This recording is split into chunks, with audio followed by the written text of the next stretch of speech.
सासाराम जटाधारी आश्रम प्रतिवर्ष भली चलित वर्ष बासंती दुर्गा पूजा बड़ धूमधाम रे पालन करा जायछि।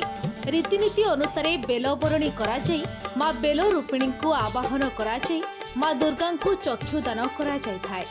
बासंती दुर्गा पूजा उत्सवर महा षष्ठ रात्रि यही षष्ठ रात्रि रे मां बिल रूपिणी दुर्गा को आवाहन करा जाए।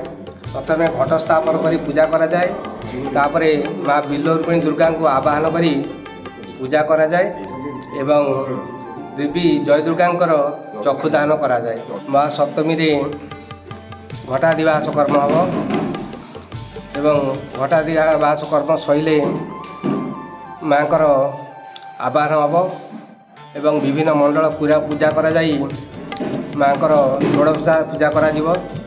तापरे चंडी पाठ करा जिवो एवं तापरे हवन कार्य करा। तेबे चलंतु देखिबा जटाधारी आश्रम रे अनुष्ठित होइतिबा मां दुर्गांक पूजा।